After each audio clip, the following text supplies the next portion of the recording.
नमस्कार, प्रभासाक्षी देख रहे हैं आप। आपके साथ मैं हूं अंकित सिंह। बिहार में आज कैबिनेट का विस्तार हो गया है। सम्राट चौधरी मुख्यमंत्री बने हैं, तब से कैबिनेट का विस्तार पेंडिंग था और आज उस कैबिनेट का विस्तार हुआ है। कैबिनेट का विस्तार भव्य तरीके से हुआ है। ऐसा कैबिनेट का विस्तार बहुत कम ही देखने को मिला है, लेकिन आज जो कैबिनेट का विस्तार हुआ वो गांधी मैदान में हुआ। प्रधानमंत्री नरेंद्र मोदी, रक्षा मंत्री राजनाथ सिंह, गृह मंत्री अमित शाह, भाजपा अध्यक्ष नितिन नवीन और पूर्व मुख्यमंत्री नीतीश कुमार भी इस कैबिनेट एक्सपेंशन में शामिल रहे, जहां सम्राट चौधरी के कैबिनेट का विस्तार हुआ और बिहार में लगभग 35 मंत्री हो चुके हैं।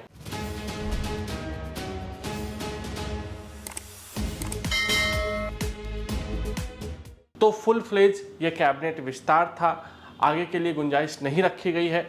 और जिस तरीके से कैबिनेट विस्तार हुआ, इस पर सबकी निगाहें थी कि किसको इसमें रखा जाएगा, किसको नहीं रखा जाएगा। तो एक बड़ी खबर ये थी कि मंगल पांडे इस कैबिनेट विस्तार में शामिल नहीं हुए हैं।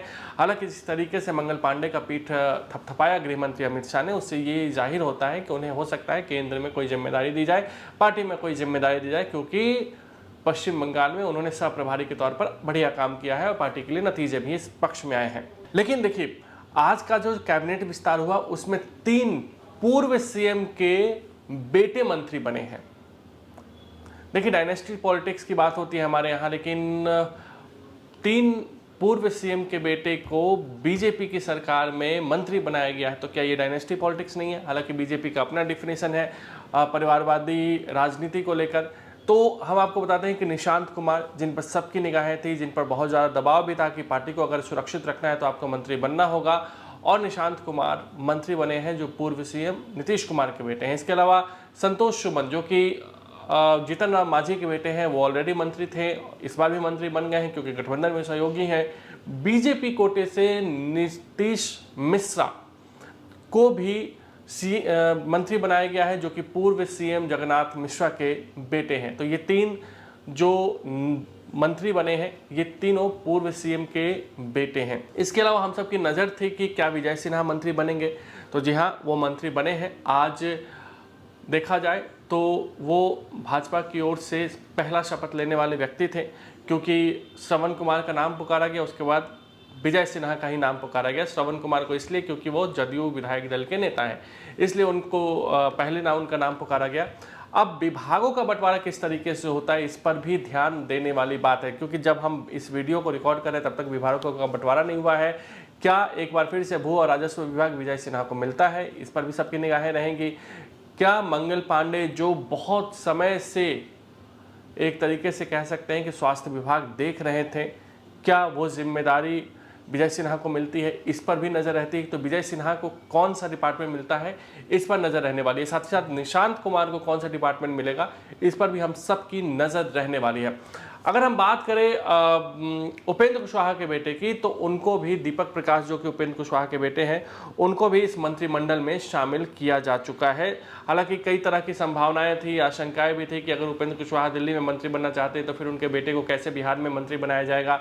इसके अलावा उपेंद्र कुशवाहा की पार्टी को लेकर कहा जाता है कि बीजेपी की ओर से उन पर दबाव है कि आप पार्टी का अपने विलय हमारे साथ कर लीजिए, लेकिन दीपक प्रकाश को मंत्री बनाया गया है। जातीय समीकरण, क्योंकि उत्तर प्रदेश, बिहार ऐसे राज्य हैं जहां पर जातीय समीकरण को साधने की कोशिश की जाती है। तो ऑलरेडी हम आपको बता रहे हैं कि सम्राट चौधरी, जो कि कोयरी और कुशवाहा समाज से आते हैं, वो मुख्यमंत्री हैं। विजय चौधरी, जो कि जदयू कोटे से हैं, वो भूमिहार हैं, वो उप मुख्यमंत्री हैं। इसके अलावा विजेंद्र यादव ओबीसी हैं और वो भी जदयू कोटे से हैं और वो भी उप मुख्यमंत्री हैं बिहार सरकार में। लेकिन आज जिन नेताओं ने शपथ लिया है उनको भी एक जातीय नज़र से देखें तो रामकृपाल यादव बीजेपी कोटे से हैं, वो यादव है, ओबीसी में आते हैं। केदार गुप्ता कानू हैं, ईबीसी में आते हैं। नीतीश मिश्रा ब्राह्मण है।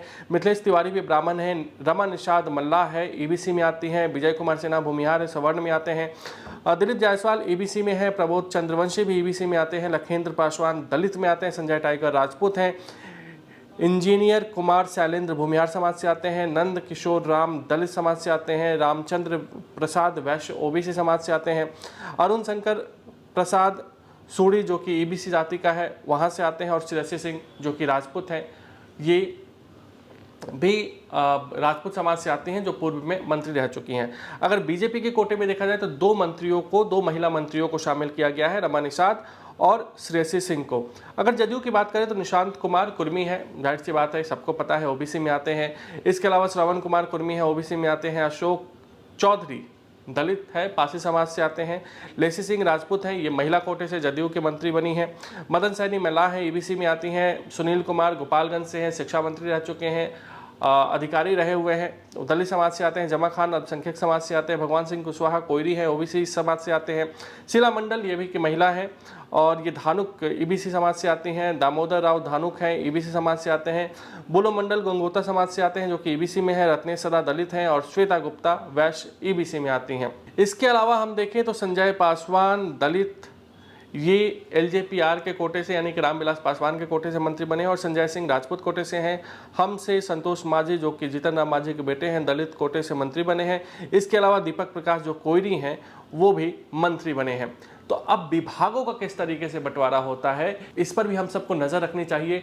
साथ ही साथ क्या गृह मंत्रालय किसी और के पास जाता है, ये सबसे ज़्यादा चर्चा का विषय है। तो देखना होगा कि जब विभागों का बंटवारा होगा तब बिहार में कैबिनेट किस तरीके से नजर आता है।